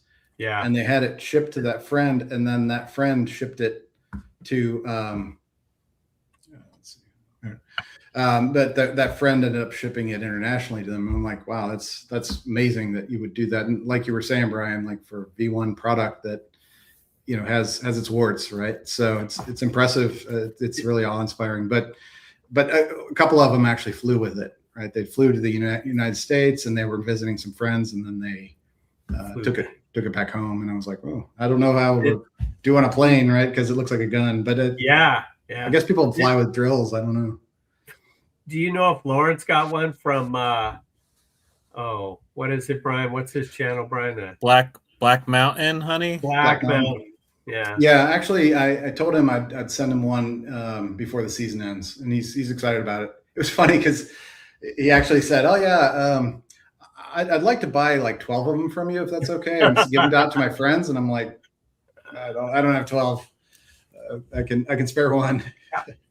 That brings up something. One of the guys in my club had mentioned at a dinner, because I took it to one of the meeting not this past meeting, but June's meeting. I took it and passed it around, and everybody, they were like, "Oh wow, this is cool."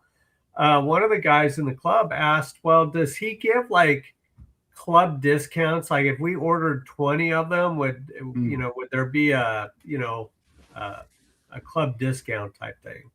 So I don't know if you've thought of that. So I actually have an application that I'm using on my Shopify site that's called Looks. And like if you go onto my site and you give me a review with the smoker with like a video review, you actually get a percentage off of the next purchase. And it has a feature where you can have it where if you refer a friend, you get a discount and the friend gets a discount. And that's what I'm thinking of doing is like, if you went to your bee club, Todd, and you showed it to a bunch of people and a bunch of these people bought it, they'd buy it for discount on their side and you'd get a discount on your side. Mm-hmm. And it's a win-win-win because I wouldn't have gotten those sales had you not gone to your bee club. And, you guys get discounts because, because you ended up buying it through that type of thing. So I'm still trying to figure out how that works on Looks, but to be able to give those discounts, because I do have quite a few people that are like, hey, I'm going to a bee club. Can I show your smoker? And I'm like, well, please. Right? Like who has somebody that, asks, hey, can I go show your product to a bunch of people that might be interested? It's like, yes, please. Right.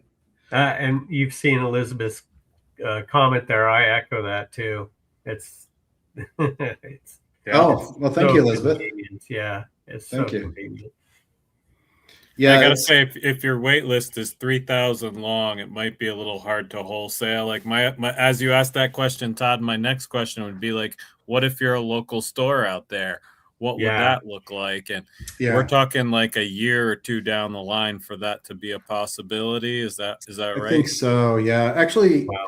Rocky Mountain Bee Supply was interested in awesome. A relationship, and they had Dolly and Leonard. Leonard, yeah, they're both amazing, and they actually bought 4 of them from me with the Kickstarter, and we've been talking about that too. But like I said to them, like I'm just happy to get a handful of them out the door at the moment, so I can't be like wholesaling right now, but it was interesting because the first North American Bee Expo that I went to, I had people from Hilco, I had people from all different types of all different vendors, and they were like, before you even start doing this, just be careful about your pricing because when you wholesale something, you need to make sure that you price everything right, such that you don't sell it for significantly less than the wholesaler, right? And so, there's things you have to do with your pricing to make sure that it all works for wholesalers and yourself, and so I have a lot of people that are like, hey, how cheap can you get the price of the device? And it's like, well, you have to take into consideration things like wholesaling where they take a pretty good chunk, right, of your profit. But again, like right now with the wait list that I've got, I don't need to wholesale, right? So that's the good news. Right? 3,000. There will be a time, but so DC has a really good point. Do you get to that point where you're going to shop out production or hire people to put these together? Because one guy in a garage can only put together so many, at some point you got to scale up. Believe it or not, I had a couple people in Wisconsin that volunteered to come down to my garage, which was pretty cool. Nice. But yeah, as far as that goes, I'm gonna, this next one that's going to be, I'm going to build 1,000 for the next run. For that 1,000 that I'm going to build, I'll end up probably hiring 1 or 2 people to help assemble, because honestly, the way that I've built it, that was one of the things I learned is no glue, right? Anything that got glued took way too long and had all kinds of problems, and so everything has to screw together, without any problems. And even with like the returns that I've been getting, not returns, exchanges, right, where people have had problems with the coil, or people had problems with, like I said, the trigger, for example. as we're learning those types of things, we're trying to fix those problems before we actually build them, right? And so, we had one guy whose screw came through here where, the screw stripped out. This bottom screw is really small, and so we're starting to use screws that are longer to tap this in deeper, right? And so there's a million different small things that we're changing for the next version to make sure that we can improve it. But yeah, to your point, there will be a time where I'll have to actually build these not through myself, right? And my goal, honestly, is not to do it in China.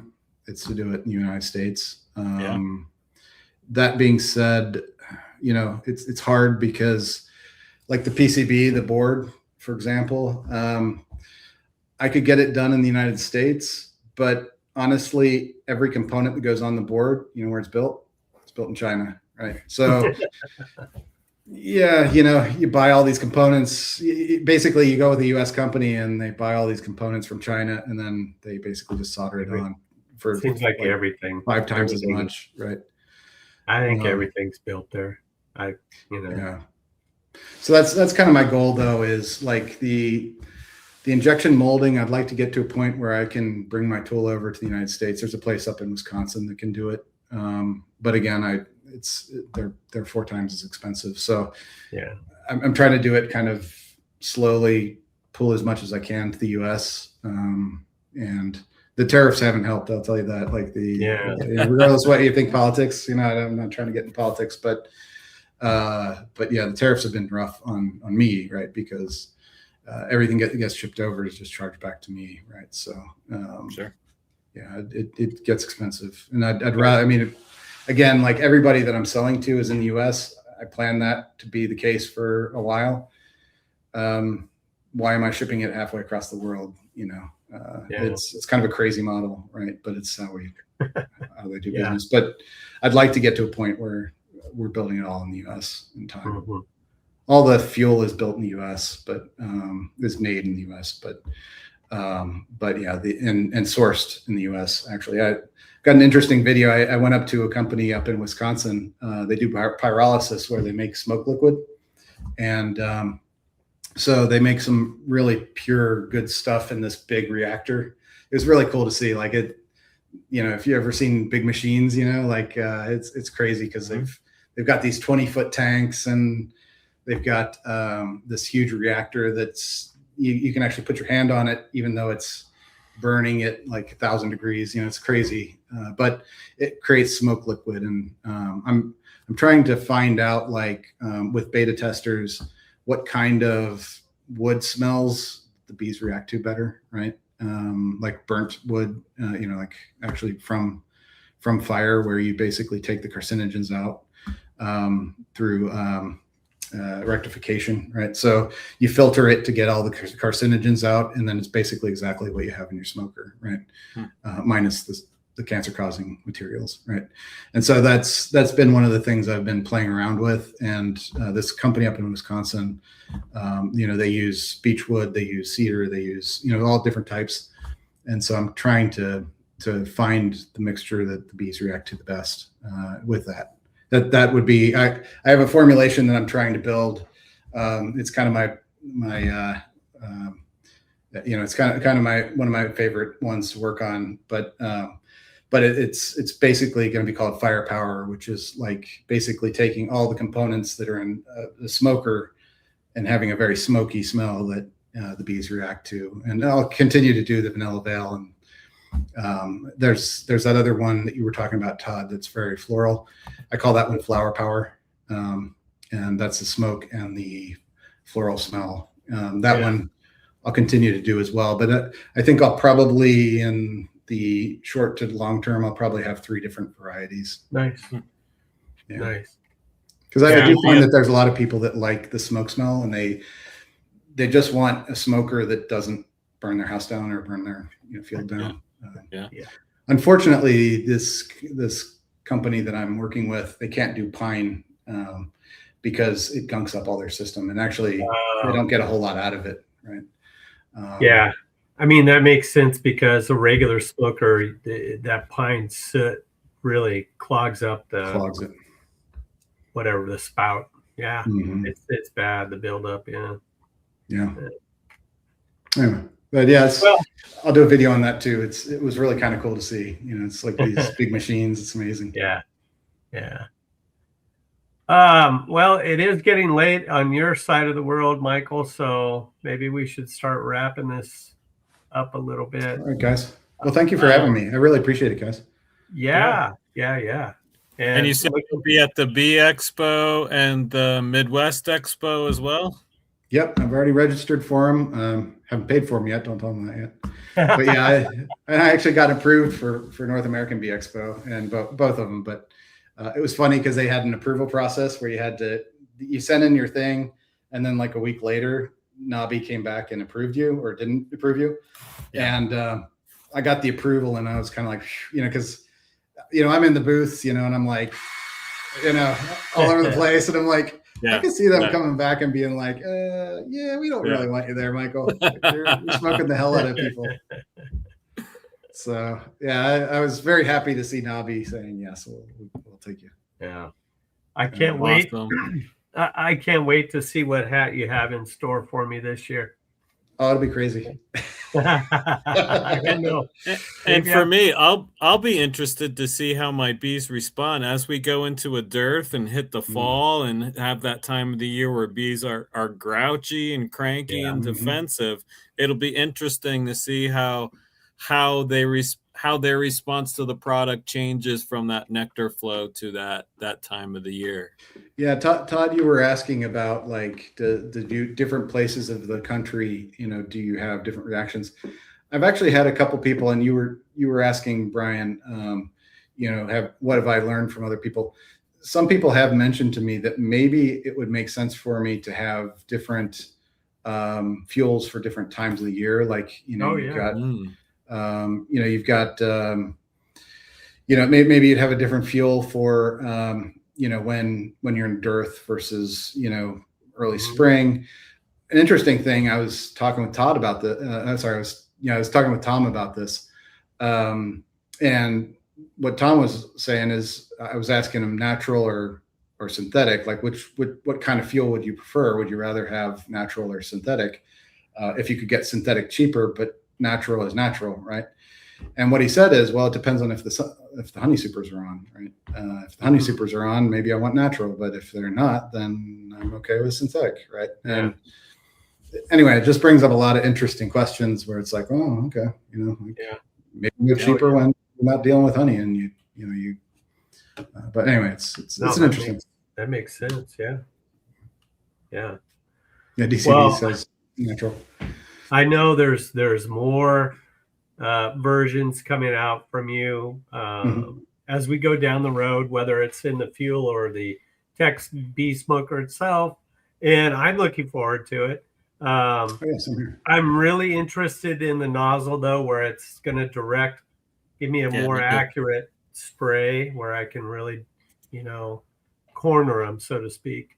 But this product, I've told you a million times already. I love this product. It is so convenient. It just takes so much weight off my shoulders worrying about dry grass. I have nothing to worry about now. I drive right up to them. I park.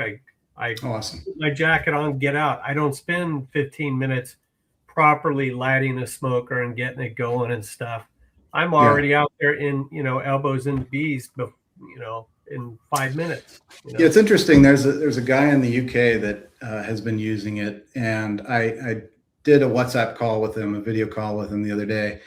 And one of the things he said is it changed his relationship with his bees, because he said he doesn't use nearly as much smoke as he used to, because what he used to do is he would stoke up a smoker and he'd be like smoking the hell out of them because he doesn't know when the smoker is going to go out. And he's like, with the Tech bee smoker, it's like, you know that when you're going to press the button, you're going to get smoke, right? So you just kind of use it when you need it. When you start seeing them get feisty, you're like, okay, all right, I'm going to calm them down a little bit, and you're not using crazy amounts of smoke.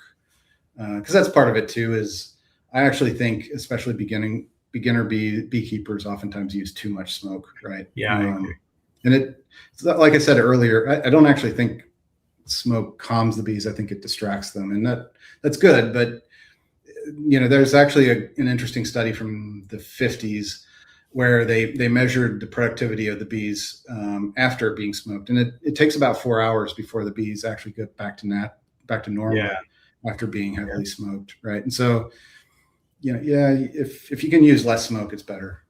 Right? I forgot where I heard it from, but someone painted the picture for me where they said, think of it like if you're at the circus watching the lions and you have the lion tamer. The lion tamer only uses the whip when he wants them to move or to stop. He doesn't continually sit there and whip the heck out of them. Feisty. Yeah. And that's the same thing with the smoker. Yeah, so, yeah, exactly. Yeah. Yeah, and that's kind of what I feel like with the smoker is sometimes people think of it as a shield, and it's like, well, it's not really, right? It's just a way to push them out of the way as you're working them, and if you're working them gentle enough, right? Then yeah. But at the same time, I get it. Like I like I said, I do some of this to commercial guys, and the way that they handle bees sometimes is pretty rough, right? So that's a different game, but it's also all about time, right? And efficiency. So I get it. Well, any last words, Bryan? No. Todd, next time, August. Oh yeah, huh? So that time I had to go, this lady buys bees from me. She does apitherapy. Oh. And she was supposed to be here. Is that the one that just came by your house? Yeah, she was supposed to be here at like 8.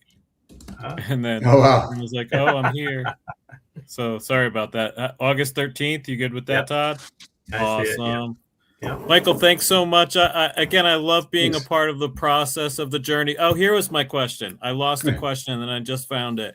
What if people like me or Todd, we take our smoker to our local clubs, people are interested in it and they're interested in your product? What should we tell them? If you go to vib.technicallybeekeeping.com, you can get on the wait list. That's the best way. You'll get an email when I'll put it here in the chat. It doesn't allow me to.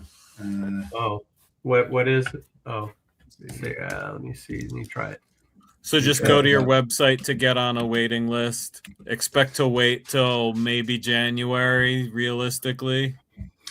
Yeah, it's going to be January. Unfortunately, it's good and bad. You guys can feel special because it's going to be a while.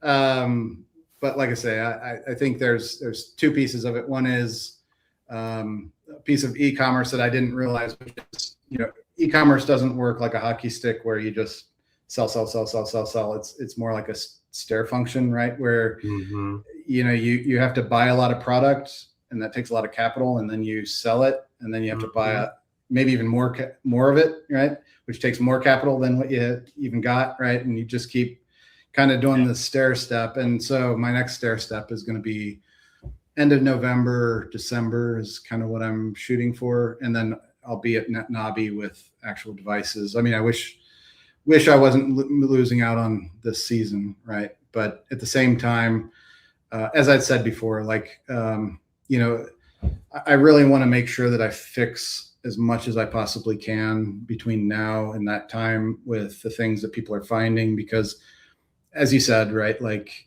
people have been super gracious about like, oh, it leaks all over the place, but I love it, And it's like, yeah, but it leaks, right? So like, I need to fix that before I produce 1,000 more, right? Because I want it to be right, and as you probably noticed, like this to me is more about making beekeepers' lives better, not about like how do I corner the market? It's like like with the fuel, I just tell people what's in it, right?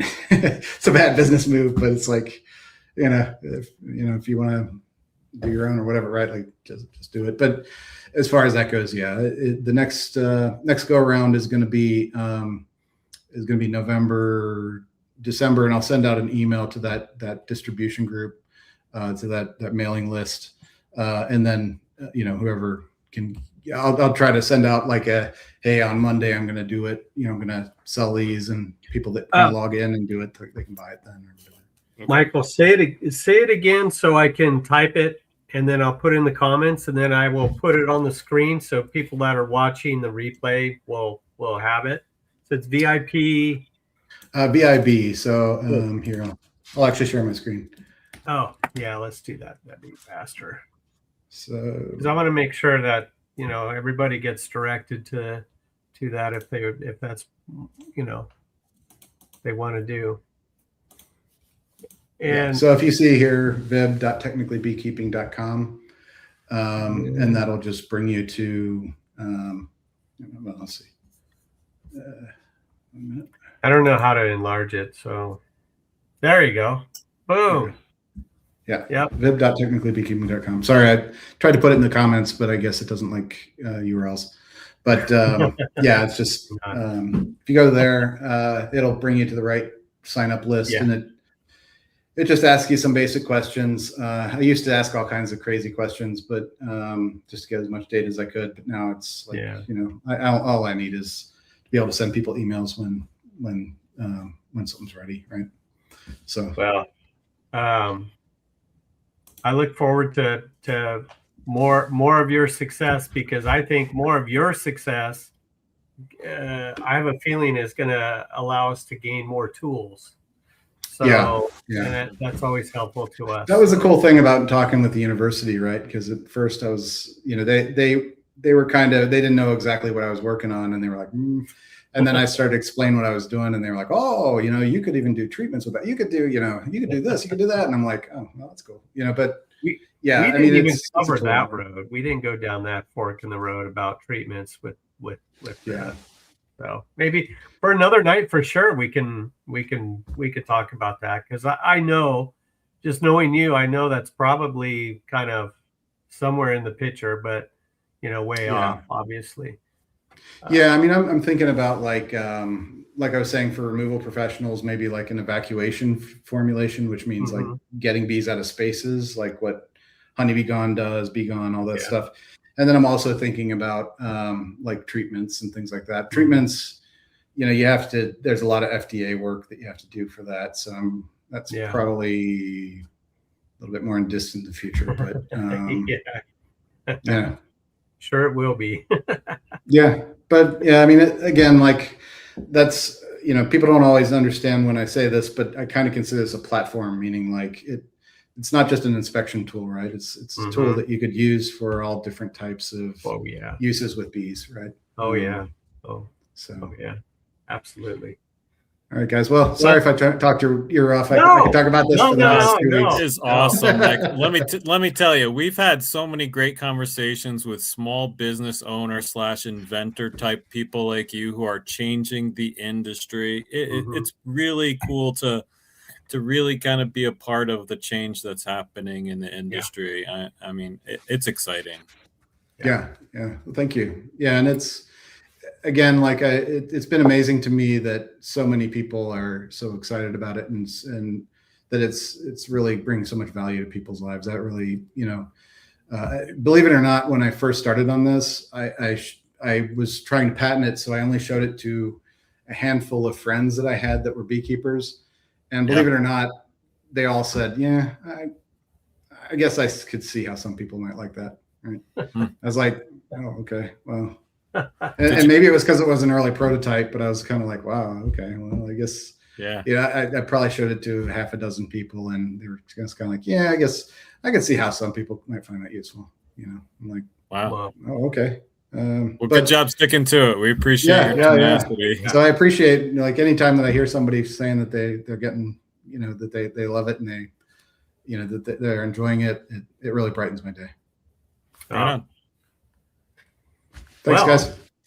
Yeah. All right, Todd. Thank you, Michael, and Bryan. I guess we'll end it right there, except to say that the next broadcast will be on your channel, Flower Street Farms, August 13th, and then of course go on the rundown. Tomorrow night's Charlie's channel, Saturday is Joey's channel, Sunday is Tim and Hannah Gunline. Tim and Hannah Gunline. Monday is Bill. Tuesday is Tom. Wednesday, Dream Stream Team, and then Thursday is Keith. So, and that's it, guys. Thanks again for coming along. Thank you again, Michael, for sharing everything and talking with us. And I know you and I will be talking offline more in the future. So that's awesome. And then Bryan, I guess I will see you in another couple weeks, but I do have to give you a call and ask you a couple questions, but that's an offline thing and we can wait for later. So yeah, I got some questions for you too, in your special formulation. Oh, okay. All right. Well, so I'm going to go ahead and end the stream now. And Michael, you can hang out for a minute if you like. And that's it. So thanks again, everyone. We'll see you in a couple weeks. Have a great weekend. Talk to you later. Bye-bye. Right on. See you guys.